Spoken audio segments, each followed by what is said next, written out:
Hey guys, and welcome to another episode of Let's Max Warframe, where today we're sliding on into another Syndicate melee review by taking a look at the latest in corpus punishment devices, the Secura Lecta.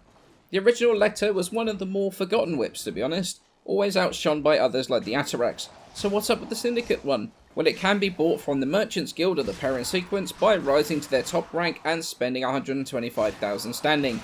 Be aware though, like the other melee weapons, you do need to be Mastery 8 to be able to get it. So what do you actually get when you've emptied your standing wallet?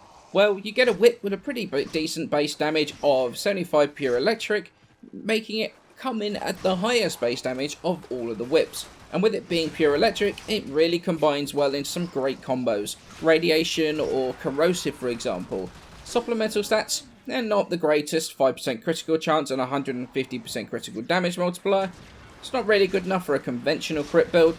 However, it's very decent 25% status, means you can put out a lot of status procs really quickly. Especially if you combine it with that insane reach that whips get. Especially with primed reach. You can apply those procs to a lot of people really quickly. It's also got a bit of a buff to its attack speed, up to a pretty amazing 1.25 attacks per second. In fact, the only thing I think about, that's bad about the weapon is that the hit detection of whips, it's still a little bit crazy. Although it is better than it used to be, so sometimes you're going to miss something you could swear that you would normally hit. Now the bonus for this weapon, and the Syndicate bonus basically, is super simple. And that is, it will double any credit drop from enemies. Really not a lot to this. If an enemy drops credits, it will double them, as you would expect pretty much. This does stack with credit boosters, so double credit weekends with the credit booster, and this could net you a pretty damn good credit income if you do some credit farming with it. Credits dropped from enemies are RNG based, however, and are not guaranteed, even with the Secura Lecta, so you will not get increased credits from every single enemy. In terms of the stance, I go for Burning Wasp, which happens to match the stance slot from the Secura Lecta. Reason I go for this is because the standard 3E combo Buzzing Sting has a huge overhead attack at the end of it, hitting enemies in the air, also a huge distance in front of you, with a 100% chance to proc. It's a pretty decent stance in general, but that combo absolutely does it for me, and the main reason I prefer this over Calling Viper. The builds though, I kind of have two very different builds for two very different playstyles. The first build is your standard whip slide attack build pretty much. Two former, I've added 2 Vs to the depolarity we already have on the weapon. In this case, we've got Prime Pressure Point, Prime Reach, Blood Rush, Body Count, Maiming Strike, Berserker, and 2 dual stat elementals. In this case, I've gone for gas against the corpus, since the toxin procs caused by the gas also crit. So you can push out a ridiculous amount of damage with this insanely quickly. With slide attacking and with Prime Reach, you're going to be hitting a lot of enemies really quickly, so stacking for Blood Rush really does not take long. And when you combine that with Maiming Strike, you're hitting the territory of almost constantly red critting almost immediately.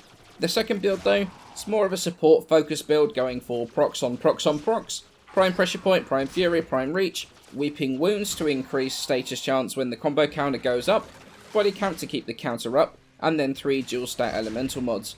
This build will go up to 100% status very easily, in much the same way that it's super quick to charge Blood Rush with the other build.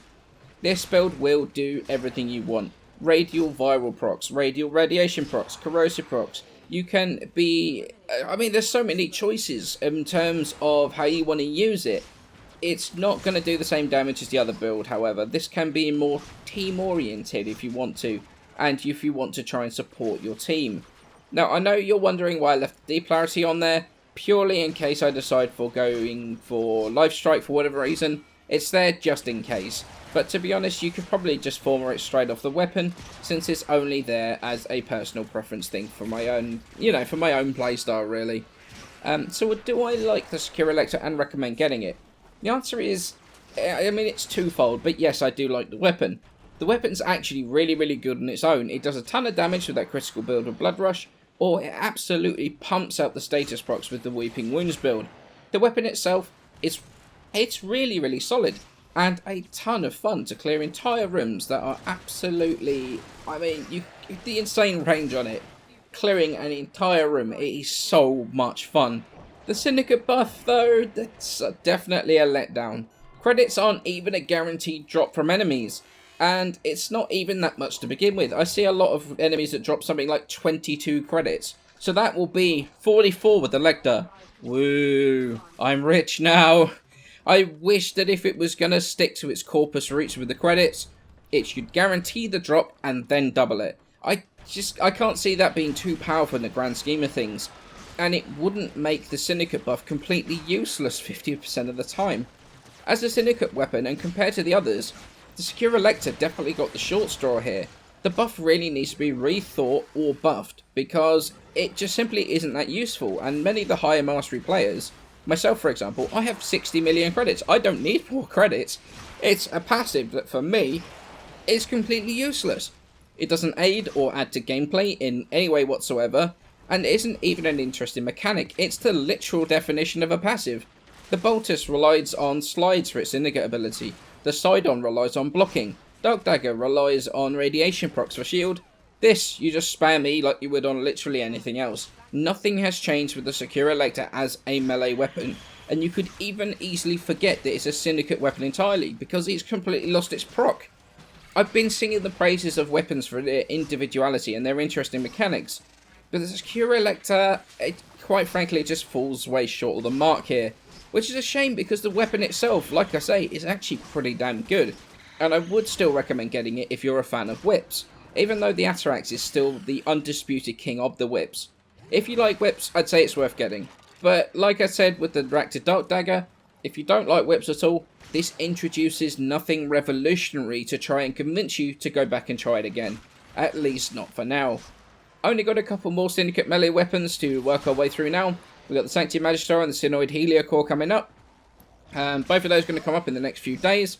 Towards the end of the week, I'm probably not going to have as many videos coming out as I'm going to be preparing for EGX, and I cannot wait to see you all there. As always though, many thanks for watching. Feel free to leave a suggestion for new or upgraded passives for the Secura Lecta in the comments below. I'll try to respond as I do to as many as I can, and I shall see you in the next video.